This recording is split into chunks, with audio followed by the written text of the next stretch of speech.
పూర్వకాలంలో భృగువు అనే ఒక మహర్షి ఉండేవారు. వారి భార్య పేరు పులోమ. పులోమ గర్భం ధరించిన సమయం అది. భృగు మహర్షి స్వయంగా ఆమె బాగోగులు చూసుకుంటున్నాడు. పుట్టబోయే బిడ్డ ప్రయోజకుడుగా పుట్టాలని నిత్యం అగ్నిహోత్రం చేస్తున్నాడు. ఒకరోజు భృగు మహర్షి స్నానం చేయడానికి వెళ్లిన సమయంలో పులోముడు అనే రాక్షసుడు అక్కడికి వచ్చాడు. పులోముడికి ఎదురుగా అగ్నిహోత్రం కనిపించింది. దాని పక్కనే పులోమ కనిపించింది. పులోమ చూడ్డానికి చాలా అందంగా ఉంటుంది. అప్సరసలు కూడా ఆమె ముందు దిగదుడిపే, అంత అందంగా ఉంటుంది పులోమ. పులోముడు పులోమను చూడగానే కామ వ్యామోహంలో పడిపోయాడు. ఆహా, ఎంత అందంగా ఉన్నది! ఈ అందాన్ని ఎలాగైనా అనుభవించాలన్న పాడు కోరిక పులోముడిలో పుట్టింది. పులోముడు ఆమెను చూసి అంతలా ప్రభావితమవడానికి ఒక చిన్న ఫ్లాష్ బ్యాక్ కూడా ఉంది. చిన్నప్పుడే పులోముడు గాఢంగా ప్రేమించాడు. పులోమను తనకిచ్చి పెళ్లి చేయాల్సిందిగా ఆమె తండ్రిని అడిగాడు. ఛీ, నీ వంటి రాక్షసుడికి ఆ అపరంజి బొమ్మను కట్టి పెట్టడమా? అవసరమైతే దాని గొంతు కోసి చంపేస్తాను తప్ప నీ వంటి కిరాతకుడికిచ్చి పెళ్లి చేయనని తెగేసి చెప్పాడు. దాంతో పులోముడు నిరాశగా అక్కడి నుండి వెళ్ళిపోయాడు. ఆ తర్వాత అతడు పులోమను భృగు మహర్షుల వారికిచ్చి పెళ్లి చేశారు. చాలా ఏళ్ల క్రితం నాటి మాట ఇది. కాబట్టి పులోముడు తను ప్రేమించిన పులోమను సరిగ్గా పోల్చుకోలేకపోతున్నాడు. కళ్ళు మోసపోయినా మనసు మోసపోదు కదా. ఆవిడను చూడగానే ఏదో అయస్కాంతం లాక్కున్నట్లు పులోముడిని తన వైపు లాగుతుంది. ఎంతో మంది అందమైన కన్యలను చూశాను, కానీ ఇలాంటి అనుభూతి మాత్రం ఒక్క పులోమను చూసినప్పుడు మాత్రమే గతంలో నాకు కలిగింది. మళ్ళీ ఇప్పుడు ఈ అందాల రాశిని చూసి కలుగుతుంది. కొంపదీసి ఈమె నా పులోమ కాదు కదా? ఎవరిని అడిగినా సందేహం తీర్చుకోవాలి. పక్కనే అగ్నిహోత్రం కనిపించింది. ఓ, అగ్నిదేవుడున్నాడుగా. అగ్నిదేవుడు ప్రాణం పోయినా అబద్ధమాడాడు. అగ్నిదేవుణ్ణి అడుగుతానని, అగ్నిదేవా, చూడగానే మా మతి పోగొట్టిన ఈ అందాల రాశి ఎవరు అని అడిగాడు. అప్పుడు అగ్నిదేవుడు పెద్ద ఇరకాటంలో పడిపోయాడు. ఈమె పులోమ అని చెబుదామంటే నన్ను పెళ్లి చేసుకోలేదన్న కోపంతో ఆ కిరాతకుడు పాపం ఆవిడను ఏం చేస్తాడేమోనన్న భయం. అది కాకుండా ఈ విషయం తెలిస్తే అసలే ముక్కు మీద కోపమున్న భృగువు ఎక్కడ తనను శపిస్తాడేమోనని భయం. పోని అబద్ధం చెబుదామా అంటే పాప పరిహారం కూడా లేని అసత్య దోషం అంటుకుంటుంది. భృగు మహర్షి శాపాన్నైనా ఎదుర్కొంటాను, కానీ అసత్య దోష భారాన్ని మోయలేనని అగ్నిదేవుడు గుండె రాయి చేసుకొని ఈమె భృగు మహర్షి భార్య పులోమ అని అసలు నిజం చెప్పాడు. అది వినగానే నా మనసు నాకు అప్పుడే చెప్పింది, ఖచ్చితంగా ఈమె పులోమయే అయి ఉంటుందని. నన్ను కాదని ఆ భృగు మహర్షిని పెళ్లి చేసుకుంటావా? చూడు, నీకే గతి పట్టిస్తాను అని పులోముడు ఓ పంది రూపంలోకి మారి పులోమను తనపై ఎక్కించుకొని వేగంగా పరుగెత్తడం మొదలుపెట్టాడు. నన్ను వదిలిపెట్టు అని పులోమ విపరీతంగా ఏడుస్తుంది. ఆమె కంటి నుండి కారుతున్న కన్నీళ్లు ఓ నదిలాగా మారి ప్రవహించాయి. బ్రహ్మదేవుడు ఆ నదికి వధూసర అని పేరు పెట్టడం జరిగింది. పందిగా మారిన ఆ పులోముడు ఎంత వేగంగా పరిగెత్తుతున్నాడంటే ఆ కుదుపులకు పులోమ గర్భం జారి కింద పడిపోయింది. అలా గర్భం నుండి చ్యుతి పొంది, చ్యుతి అనగా జారడం, జారిపడి జన్మించాడు. కాబట్టి ఆ బిడ్డకు చవనుడు అని పేరు వచ్చింది. 1000 సూర్యుళ్ళు ఒక్కసారే వెలుగుతున్నారా అన్నట్టుగా తేజస్సుతో వెలిగిపోతున్నాడు చవనుడు. అతడి విశాలమైన ఆకారాన్ని చూడగానే పులోమను విడిచిపెట్టి పారిపోబోయాడు. చవనుడు కోపంతో పులోముడి వైపు చూసి కళ్ళు పెద్దవి చేశాడంతే. ఆ తీక్షణాన్ని తట్టుకోలేక పులోముడు అక్కడికక్కడే భస్మమైపోయాడు. వాడి మరణంతో శాంతించిన చవనుడు మళ్ళీ మామూలు బిడ్డగా మారిపోయాడు. పులోమ తన బిడ్డను భుజాన వేసుకొని ఆశ్రమానికి తిరిగి వచ్చింది. పులోమ ఆవిడ కోసం వెతుకుతున్న భృగు మహర్షికి జరిగిందంతా చెప్పి కన్నీరు మున్నీరయ్యింది. అసలు నువ్వు నా భార్య పులోమవని వాడికి ఎవరు చెప్పారు అని భృగు మహర్షి అడిగాడు. పులోమ అగ్నిదేవుని పేరు చెప్పింది. అగ్నిదేవ, అసలు విషయం తెలిస్తే ఆడకూతురి ప్రాణాలు ప్రమాదంలో పడతాయని తెలిసి కూడా ఇంతటి కిరాతకానికి పాల్పడతావా? నీవు పరమ క్రూరుడివి. అంచేత ఇక నుండి నువ్వు సర్వభక్షకుడిగా మారిపో అని శపించాడు. అప్పుడు అగ్నిదేవుడు, మహర్షి, నిజం చెప్పడం తప్పెలా అవుతుంది? అసత్యం ఆడినవారు నరకానికి పోతారని మీకు తెలీదా? ఎవరైనా నిజం చెప్పేటప్పుడు అగ్ని సాక్షిగా ప్రమాణం చేసి చెబుతున్నాను అంటారు. జనాలు కర్మసాక్షిగా గౌరవించే నేనే అబద్ధమాడితే ఎలా? సమస్త లోకాలకు మంచి చేసే నన్ను శపించి చేయరాని తప్పు చేశారు మీరు. బ్రాహ్మణుల చేత పూజింపబడి నా హోమాగ్నిలో వేసిన హోమ ద్రవ్యములను, హవిస్సులను, పిండములను తీసుకువెళ్ళి సకల దేవతలకు, పితృదేవతలకు అందిస్తాను అందుకే అందరూ నన్ను హవ్యవాహనుడు అని పిలుస్తారు. ఇప్పుడు మీరు నన్ను సర్వభక్షకుడివి కమ్మని శపించడం వల్ల నేను అపవిత్రుడనయ్యాను. ఇక నాకు హవిస్సులను మోసుకు వెళ్లే అర్హత లేదు. అలా జరిగితే ఈ సృష్టి మొత్తం స్తంభించిపోతుంది అన్నాడు. అపవిత్రుణ్ణైన నేను ఇక పూజలకు పనికిరాను అని అగ్నిదేవుడు తనను తాను విధి నిర్వహణ నుండి విరమించుకున్నాడు. ఈ రోజుల్లో హంగర్ స్ట్రైక్ అంటారుగా, అలాగనమాట. అగ్నిదేవుడు లేకపోతే సృష్టి పరిస్థితి ఎలా ఉందో చూడండి. హోమాలు, యజ్ఞాలు, యాగాలు ఎక్కడికక్కడ ఆగిపోయాయి. దీపాలు వెలగడం లేదు. రాత్రిపూట ప్రపంచం మొత్తం అంధకారంలోకి వెళ్ళి చీకటిమయమైపోయింది. జనాలు ఆహాకారాలు చేస్తున్నారు. దాంతో మునులు, ఋషులు, దేవతలు అందరూ కలిసి ఈ సమస్యకు మీరే ఎలాగైనా పరిష్కారం చూపాలని బ్రహ్మదేవుడి దగ్గరికి వెళ్ళారు. బ్రహ్మదేవుడు అగ్నిదేవుని పిలిచి, అగ్నిదేవా, భృగు మహర్షి సర్వభక్షకుడివి కమ్మని శపించినంత మాత్రాన నువ్వు అపవిత్రుడివి ఎప్పటికీ కావు. నీ వలన అపవిత్రమైనవి కూడా పవిత్రంగా మారిపోతాయి. శుచివంతులలో అగ్రతాంబూలం నీకే చెందుతుంది. యోగ్యులలో పరమ యోగ్యుడివి నీవు. కాబట్టి లేనిపోనివన్నీ మనసులో పెట్టుకోకుండా ఎప్పటిలాగా నీ పనులు నువ్వు చెయ్యి అని ఆశీర్వదించాడు బ్రహ్మదేవుడు. అప్పుడు అగ్నిదేవుడు శాంతించి మళ్ళీ ప్రకాశించడం మొదలుపెట్టాడు. భృగు మహర్షి కుమారుడైన చవనుడికి శర్యాతుడనే రాజు కూతురు సుకన్యకి ప్రమతి అనే కుమారుడు పుట్టాడు.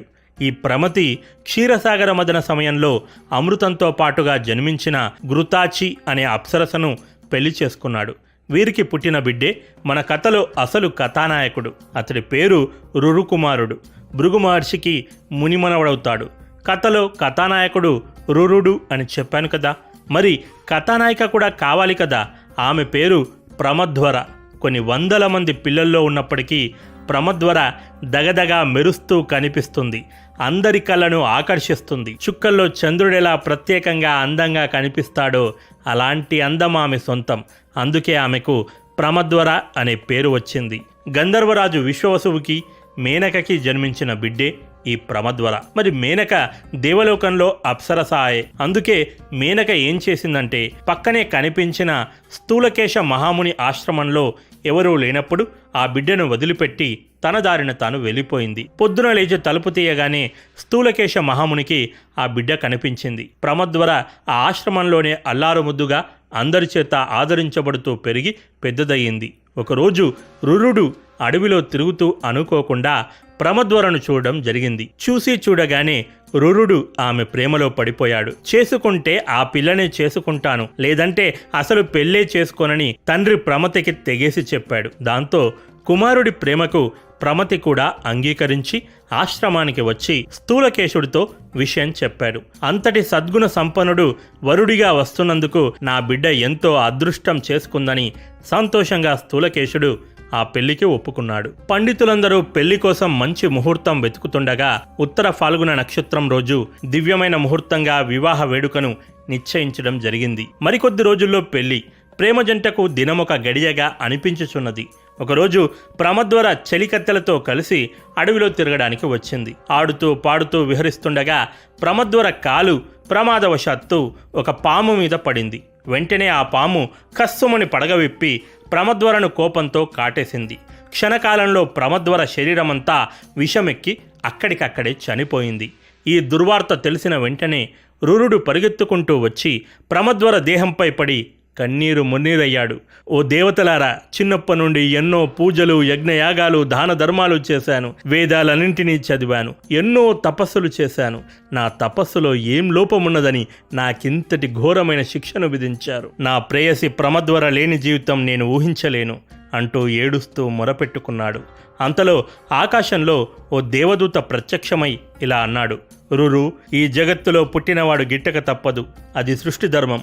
ప్రమధ్వర ఆయువు ముగిసింది కాబట్టి ఈ లోకాన్ని విడిచిపెట్టి వెళ్ళిపోయింది. ప్రమధ్వర మళ్ళీ బ్రతకాలంటే నీ ఆయుర్దాయంలో సగభాగం ఆమెకివ్వాలి. అందుకు నీకు సమ్మతమేనా అన్నాడు. ఓ సంతోషంగా దేవా. రురుడు అందుకు అంగీకరించాడు. దాంతో ఆ దేవదూత యమధర్మరాజుల వారికి చెప్పి ప్రమధ్వరను తిరిగి బ్రతికించాడు. అలా ప్రమధ్వర మళ్ళీ బ్రతికి కళ్ళ ముందు కనిపించడంతో రురుడి ఆనందానికి అంతులేదు. వారిద్దరి మధ్య ప్రేమ మరింత గాఢమయ్యింది. ఇద్దరూ పెళ్లి చేసుకొని సంతోషంగా జీవించసాగారు.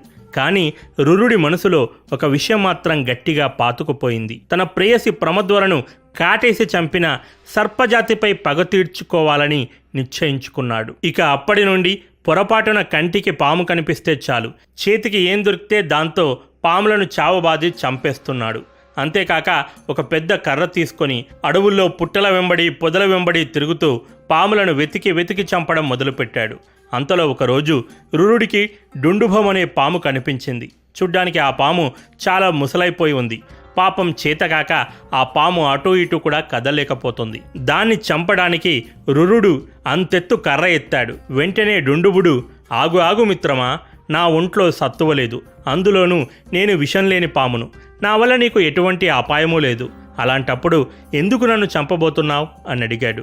రురుడు పాములపై తానెందుకు పగబట్టాడో మొత్తం స్టోరీని పూసగుచ్చినట్లు చెప్పాడు. అది విన్న వెంటనే ఆ పాము ఒక్కసారిగా ఒక మునీశ్వరుడిగా మారిపోయింది. మునీశ్వరుడు మాట్లాడుతూ, నాయనా రురు, నా పేరు సహస్రపాదుడు. నాకొక స్నేహితుడు ఉండేవాడు. అతడి పేరు ఖగముఖుడు. మహా తపస్వి అతడు. ఒకరోజు ఖగముఖుడు ఇంట్లో హోమం చేస్తూ ఉన్నాడు. ఖగముఖుడు హోమంలో లీనమై ఉన్న సమయంలో నా అవివేకంతో నేను కొన్ని గడ్డి పరకలను తీసుకొని పాములాగా చేసి అతడు మెడలో వేశాను. అది చూసి ఖగముఖుడు భయంతో మూర్ఛపోయాడు. కొద్దిసేపటికి తేరుకున్నాక కోపంతో ఊగిపోతూ ఖగముఖుడు, నిజంగానే నువ్వు పాములాగే మారిపో అంటూ నన్ను శపించాడు. ఏదో తెలియక పొరపాటున తప్పు చేశాను, అంత చిన్న తప్పుకు ఇంత పెద్ద శిక్ష అంటూ ఖగముఖుడిని క్షమించమని బ్రతిమలాడుకున్నాను. కొంతసేపటికి శాంతించిన ఖగముఖుడు, మిత్రమా, ఇచ్చిన శాపాన్ని వెనక్కి తీసుకునే శక్తి నాకు లేదు. అయితే కొంతకాలం తర్వాత ప్రమతి కుమారుడైన రురుడు నీ దగ్గరికి వస్తాడు. అతడిని సందర్శించగానే నీకు శాప విమోచనం కలిగి మళ్ళీ మునుపటి రూపానికి వస్తావు అని చెప్పాడు. ఇక అప్పటి నుండి నీ రాక కోసం 1000 కళ్ళతో చూస్తున్నాను నాయనా అన్నాడు డుండుబుడు. రురు, ఉత్తమ బ్రాహ్మణ వంశంలో పుట్టిన నువ్వు ఇలా జీవహింస చేస్తూ పాపాన్ని మూటగట్టుకోవడం తగదు. అన్ని వేదాలను చదివిన నీకు జీవహింస మహాపాపమన్న సంగతి తెలియదా? ఇప్పటికైనా మించిపోయింది లేదు. ఈ జీవహింసను ఇకతో ఆపేయ్ అని హితవు పలకడంతో ఆ రోజు నుండి రురువు పాములను చంపడం మానేశాడు. ఇంతటితో రురు కుమారుడి వృత్తాంతం సమాప్తమయ్యింది.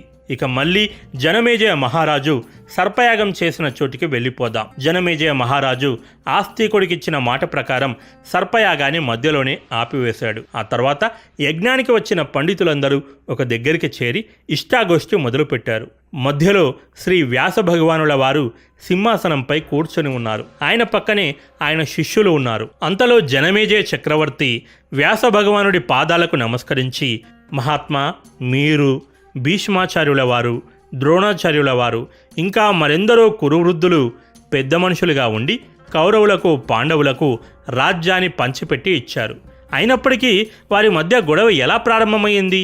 ఆ గొడవ చిలికి గాలివానై అంత పెద్ద కురుక్షేత్ర సంగ్రామంగా ఎలా రూపుదాల్చింది? అసలు ఏం జరిగిందో తెలుసుకోవాలని చాలా రోజుల నుండి నా మనసు ఉవ్విల్లుడుతుందని తెలిపాడు. అప్పుడు వ్యాస భగవానుల వారు తన ప్రియ శిష్యుడు వైశంపాయుడికి, జనమేజయ చక్రవర్తికి, అక్కడున్న పండితాది సకల జనాలకు పవిత్రమైన మహాభారత గాథను వినిపించవలసిందిగా ఆజ్ఞాపించాడు. అప్పుడు వైశంపాయనుడు గురువుగారి ఆశీర్వదనంలో తీసుకొని గురువుగారిచే రచింపబడిన మహాభారత గ్రంథానికి నమస్కరించి ఆ కథను వినిపించడం మొదలుపెట్టాడు. నెక్స్ట్ వీడియోలో నేరుగా ఆ కథలోకి వెళ్ళిపోదాం. ఫ్రెండ్స్, నా నేరేషన్ కనుక మీకు నచ్చితే తప్పకుండా వీడియోను లైక్ చేసి మీ ఫ్రెండ్స్ అందరికీ షేర్ చేయండి. నెక్స్ట్ వీడియో పెట్టిన వెంటనే మీకు నోటిఫికేషన్ రావాలంటే సబ్స్క్రైబ్ బటన్ పక్కనే ఉన్న బెల్ ఐకాన్ నొక్కి నోటిఫికేషన్స్ యాక్టివేట్ చేసుకోండి. ఇది వీడియో, మరో వీడియోతో మళ్ళీ కలుద్దాం. This is Prashanth signing off. Bye bye and take care. జై హింద్, వందే మాతరం.